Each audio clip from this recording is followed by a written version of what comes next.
Yan.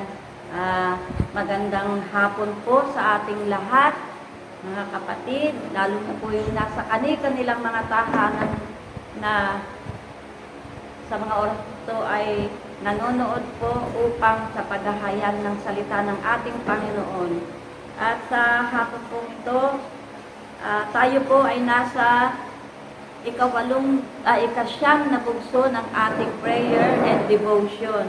Ang ating pong tema, Pilipinas, sa mga kamay ni Jesus, ikay aming itinatalaga. Manalangin po tayo. Panginoon, salamat po sa oras na to, Lord, na ang bawat salita mo, Lord, na mahayag ngayong hapon dakilang Diyos. Lord, hindi lamang ito papakinggan, Lord, kundi ito, Lord, ay tumimo sa bawat puso't isipan ng lahat, Lord, na makakapakinig, Panginoon. Lord, daluyan mo ng iyong banal na Espiritu Santo ang bawat salita mo, Panginoon, na maihahayag ngayong hapon, Panginoon. At ilagay mo ako, Lord, sa iyong likuran, Panginoon, upang ikaw ang makita, Panginoon, ikaw ang madaki at maparangalan, Panginoon, ng lahat, Panginoon, ng mundong ito, Panginoon. Ang mga salita mo, Panginoon, ay lumagana, Panginoon, sa buong mundo, Panginoon. Kaya, Lord, salamat sa pagkakataon ito, Lord, na ibinibigay mo po sa amin, Panginoon, upang kami makasunod at makapaglingkod sa iyo, Panginoon, ng buong puso at buong katapatan, Panginoon. Marami pong salamat. Ito po ang aming samot dalangin sa pangalan ni Jesus. Amen. Ngayon po, ang ating pong topic ay lumapit tayo sa Diyos. Ano po, basahin po natin sa Hebreo chapter 10, verse 19 hanggang 25 po. Ito po ang sabi ng Panginoon. Kaya nga mga kapatid, tayo'y malaya nang makakapasok sa dakong kabanal-banalan dahil sa dugo ni Jesus. Binuksan niya para sa atin ang isang bago at buhay na daang naglalagos hanggang sa kabila ng tabing. At ang tabing na ito'y ang kanyang katawan. Ang katawan po ng ating Panginoong Jesucristo. Tayo ay may isang pinakapunong pari na namamahala sa sambahayan ng Diyos. Kaya't lumapit tayo sa Diyos na may pusong tapat at may matibay na pananampalataya sa Kanya. Lumapit tayong may malinis na budhi sapagkat nilinis na ang ating mga puso at hinugasan na ng dalisay na tubig ang ating mga katawan. Magpakatatag nga tayo sa ating pag-asa at huwag nang mag-alinlangan pa sapagkat ang nangako sa atin ay maaasahan. Sikapin din natin gisingin ang damdamin ng bawat isa sa pagmamahal sa kapwa at sa paggawa ng mabuti. 25 po. Huwag nating kaliligtaan ang pagdalo sa ating mga pagtitipon gaya ng ginagawa ng ilan. Sa halip, palakasin natin ang loob ng isa't isa, lalo na ngayon nakikita nating malapit na ang araw ng Panginoon. Amen. Alam niyo po, ang ano po ng Panginoon sa atin, napapanahon, kasi nakikita ng Panginoon yung ating ginagawa. Talagang yung paglilingkod natin sa Kanya ay buong puso. Kaya ibinigay niya to sa atin, sabi niya, malaya na tayong makakapasok sa dakong kabanal-banalan dahil sa dugo ni Jesus. Tayo po ay magpatuloy dahil ang nangako po sa atin ay maaasahan, ang Panginoong Jesus. Sundin po natin ang kanyang mga utos, ganapin natin ang kanyang kalooban. Dahil ang sinasabi po niya na naglalagos hanggang sa kabila ng tabing. At ang tabing na ito ay ang kanyang katawan. Ito po yung inialay niya ang kanyang katawan, ang kanyang buhay para sa ikaliligtas natin at ikalilinis ng ating mga kasalanan. Siya rin ang pinakapunong pari na namamahala sa sambahayan ng Panginoon. Kasama tayo sa mga iniingatan ng Panginoon. Kasi tayo, ang Amang Diyos, tinawag tayo. Pero tayong mga tinawag niya ay ibinigay niya na sa kanyang bugtong na anak, na si Jesucristo, na siya nag-iingat sa ating mga anak niya, sa ating mga tagasunod niya. Kaya po, lumapit tayo sa Panginoon nang may matatag na pananampalataya at may malinis na puso. Tayo nga po ay may malinis na budi sapagkat nilinis na ang ating mga puso at hinugasan na ng dalisay na tubig ang ating mga katawan. Ito po yung sinasabi ng Panginoon na dahil sa kanyang dugo, dahil sa kanyang buhay na inialay para sa atin, nilinis niya na nga tayo, niligtas niya na tayo, hinugasan niya na tayo, ang ating mga kasalanan pinatawad na. Kaya malaya na tayong makakapasok sa kaharian ng Diyos. Dito sa kabanal-banalan, sa dakong kabanal-banalan. Pero sa atin, sa kanyang kaharian, malaya na tayong makakakilos ng malinis ang ating buhay. Wala tayong pag-aalinlangan, wala tayong pangamba o takot na baka tayo hindi tanggapin ng Panginoon kasi nga tayo'y makasalanan. Pero dahil tayo'y nilinis na ng Panginoon, hinugasan ng dalisay na tubig ang ating katawan. Kaya masasabi natin, tayo'y mga anak ng Diyos. At sa panahon din ito, sinasabing may makakaaway ang Panginoon. Sikapin din natin na tayo ay bagay kasi sa panahon natin ngayon, mahirap talaga yung sitwasyon dahil nasa COVID-19 pa tayo. Talaga pong masasabi kong mahirap ang mag-akay ng kaluluwa sa panahon ngayon. Pero dahil tayo ay nananalangin para sa lahat, alagaan po natin sa panalangin ang mga kaluluwang nais natin na maihatid natin sa paanan ng ating Panginoon. Kasi yan lang po ang tanging magagawa natin sa panahon ngayon. Pero ganun pa man, handa tayong sumunod sa kalooban ng Panginoon. At sikapin din natin gisingin ang damdamin ng bawat isa sa pagmamahal sa kapwa at sa paggawa ng mabuti. Ito po yung mga kapwa natin tinawag ng Panginoon, mga mananampalataya, mga Kristiyano na sa tagal po ng pandemic, parang nakampante na sa kanilang tahanan. Sikapin po natin silang gisingin. Amen. Na maibalik natin sila sa pananambahan at makasama natin sila sa ating mga gawain. Kasi naibalik na ang ating kababaihan na dapat ma-inform natin sila na pwede na, mayroon na tayong gawain para muli nating mapasigla yung kanilang pananampalataya, mapasigla natin yung maging masigasig silang muli sa paglilingkod sa Panginoon. Dahil ang nais ng Panginoon, tayo ay magpatuloy. Kasi sabi nga, maging matatag tayo sa pag-asa at huwag nang mag-alinlangan. Kasi itong pag-asang ating pinanghahawakan, ito yung magpapatatag sa ating pananampalataya.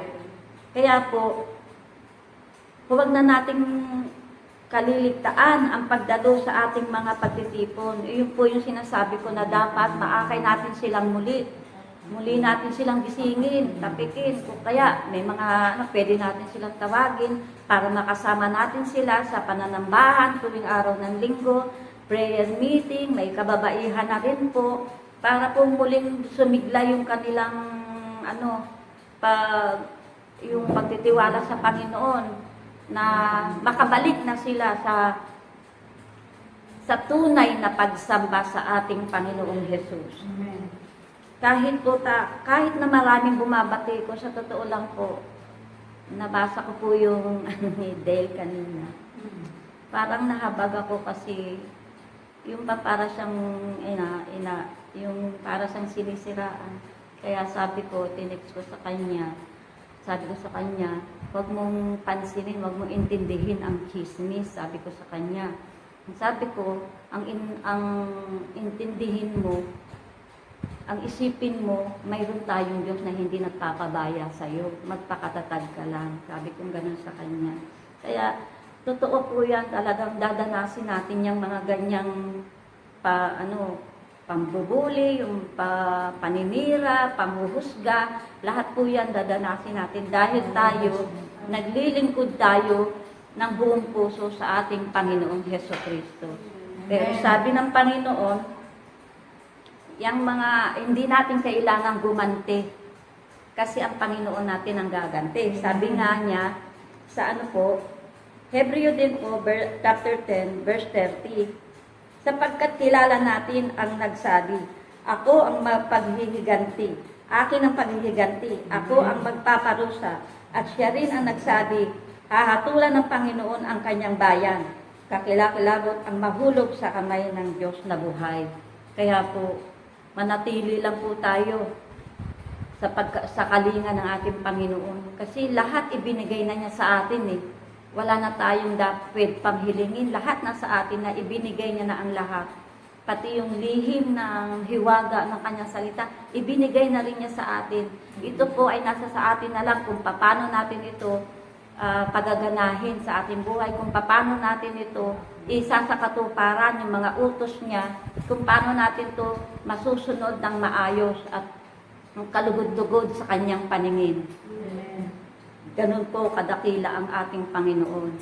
At patuloy siyang nagpapaalala. Yun po ang hindi nawawala sa Panginoon, yung paalala niya sa atin, na ang kanyang mga salita, patuloy nating saliksikin.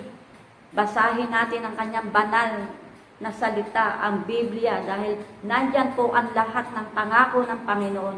Nandito rin po ang parusang nakahanda sa lahat ng ayaw tumanggap sa Panginoon. Kaya tayo pong tumutupad sa kalooban ng Panginoon, manatili lang po tayo na nakatuon ang ating puso't isipan sa Panginoon. Dahil sa panahon po natin ngayon na napakahigpit na, ngayon po magkakaroon na naman daw ng 2 weeks na lockdown. Pero naniniwala tayo sa Panginoon na hindi na yan mangyayari kasi malaya na tayo. Kung tutuusin, wala ng COVID-19 dahil yan, pinuksa na yan ng Panginoon. Pero dahil may mga bagay po na hindi natin maintindihan, bahala na po ang Panginoon dyan. Tayo po, manatili lang tayo sa salita ng Panginoon. Ipamuhay po natin ang salita ng Panginoon na maging makasunod tayo, makapamuhay tayo. Sabi nga, mamuhay tayo ng may kabanalan. Dahil ang tumawag sa atin ay banal. Di po ba? Amin po ba? Banal po ang tumawag sa atin. Mamuhay tayo ng may takot sa Panginoon. Mamuhay tayo sa katuwiran. At kailangan matuto tayong maging handa, maging matalino tayo, at may kaalaman para sa pang-araw-araw na ating pakikipaglaban sa buhay na ito. Dahil kaliwat kanan na po ang problema ng ating bansa. Marami na po talaga, hindi na natin alam kung sino ba ang ating susulingan, kung sino ang ating paniniwalaan.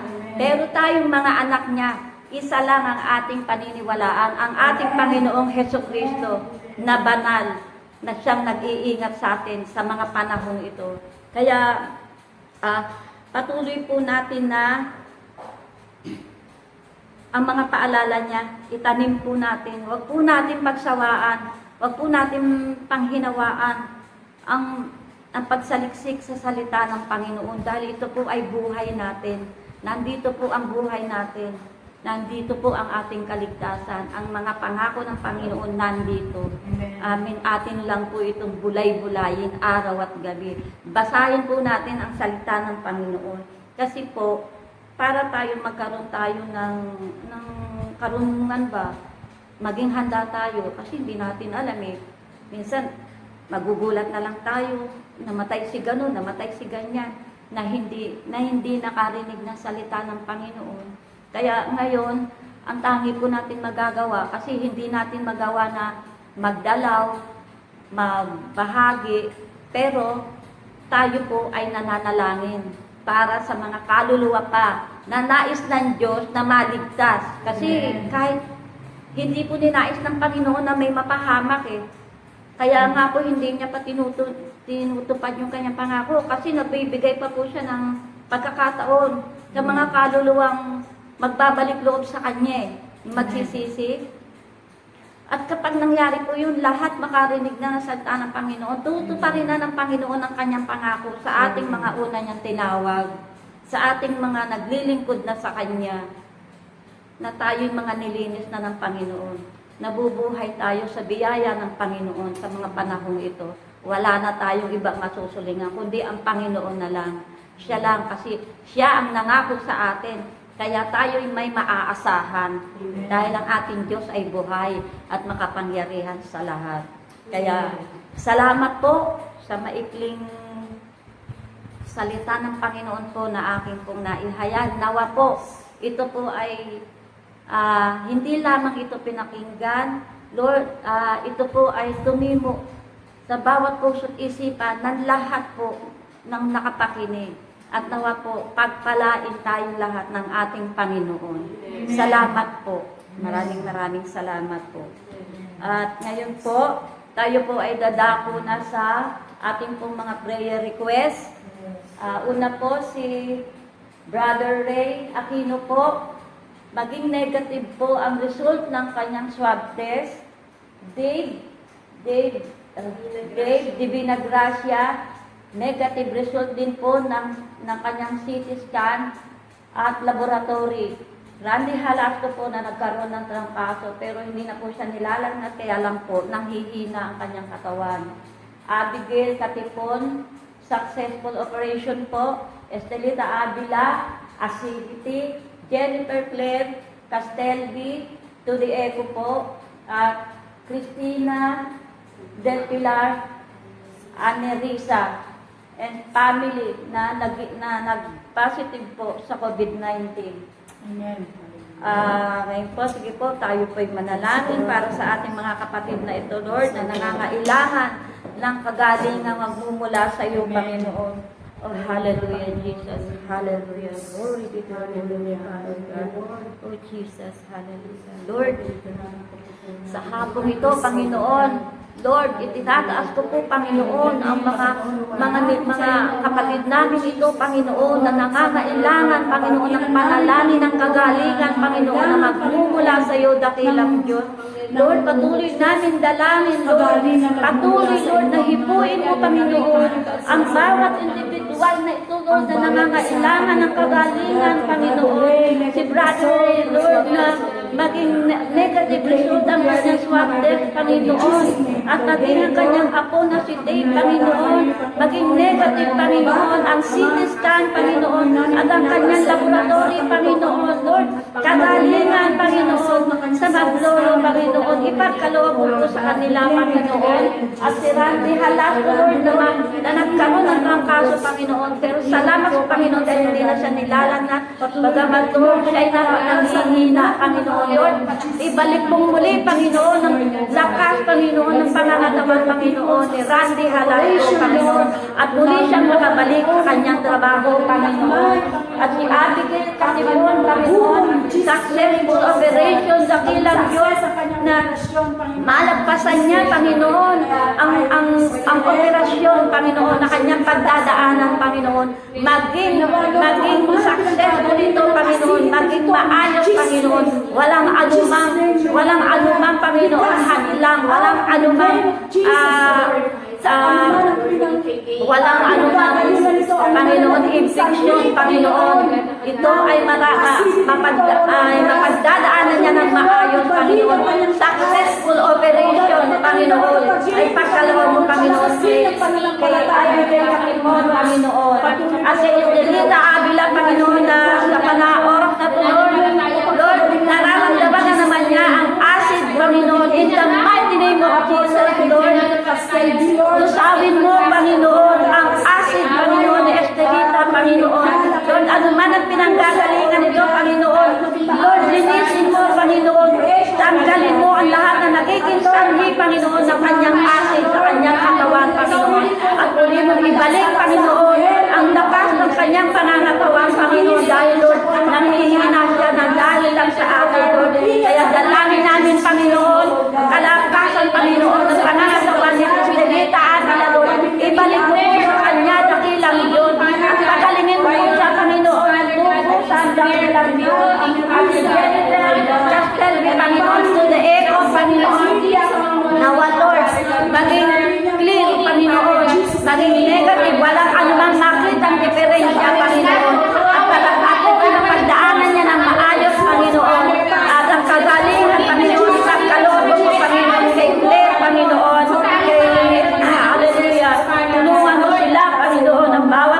Panginoon. Ikaw ang nag-aayos ng lahat ng sakit, At Christina Anirisa, Panginoon, ito po yung isang kapatid ni Ate Gloriosa na isang buong pamilya na nagkaroon ng COVID-19. Lord, abutin mo sila, Panginoon, ang pamilya ito, O God. Abutin mo sila, Panginoon. Panginoon, walang imposible sa iyo, dakilang Diyos. Ikaw ang aming dakilang manggagamot, Panginoon. Kayo ang aming dakilang manggagamot, Panginoon. Kaya, Panginoon, dalangin namin ang lahat ng mga kapatid na ito, Panginoon. Paging ang pamilya, Panginoon, nagkaroon ng COVID. In the mighty name of Jesus, kagalingan, Panginoon, ipagkaloob mo po sa kanilang lahat, dakilang Diyos.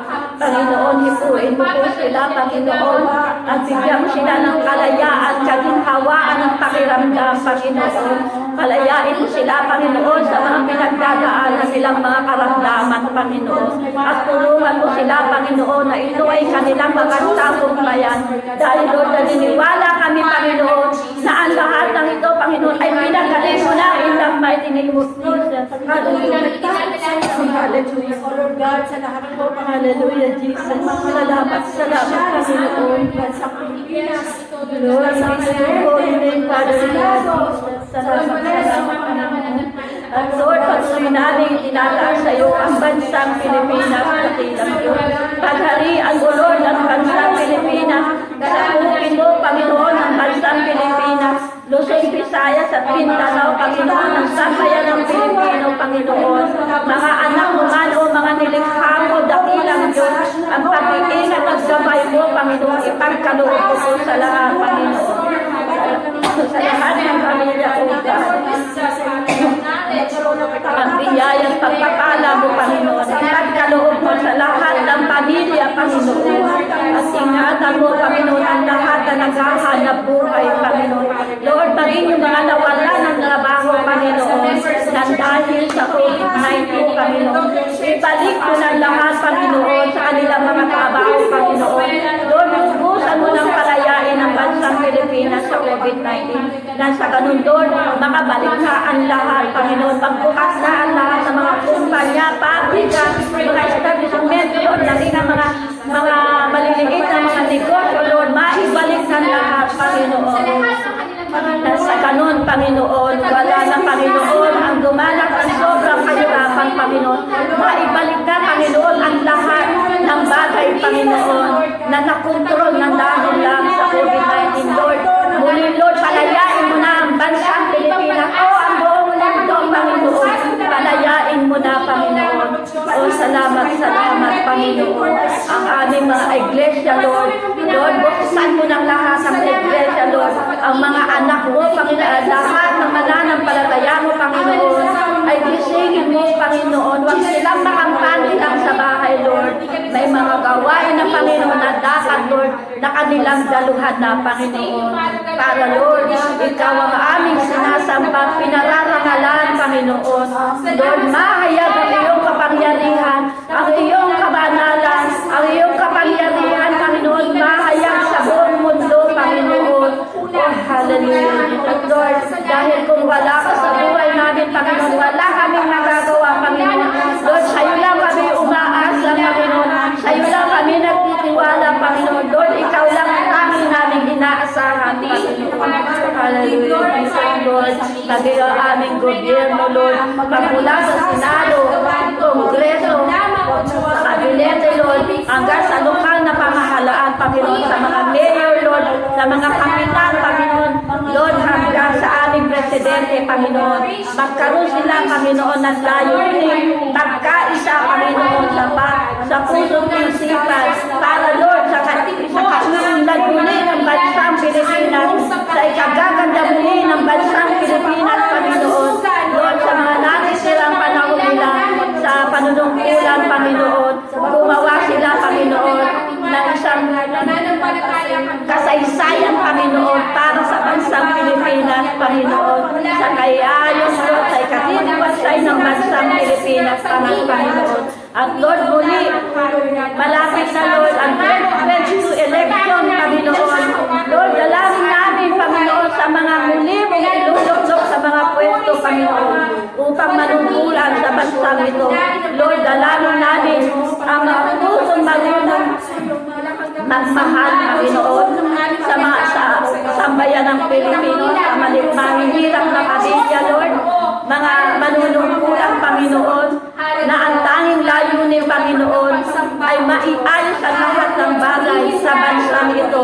At higit sa lahat, Panginoon, magkaroon sila ng takot sa iyo, Panginoon, upang sa ganon, Panginoon, ano man ang kanilang layunin, ano man ang kanilang panukala, Panginoon, ito ay idulog nila sa iyo, Panginoon, sangguni ang kanila, Panginoon, para sa iyo, muli ikauunlad ng aming bansa, Panginoon, para, Lord, sa ikauunlad ng sambayan ng Pilipino, Panginoon. Kaya, Lord, salamat, Panginoon, sa lahat ng ito na aming pong dalangin, Panginoon.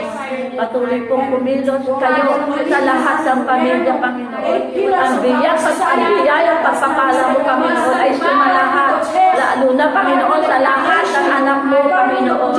At patuloy kong dinadalangin, Lord, ang lahat ng lingkod mo, Panginoon.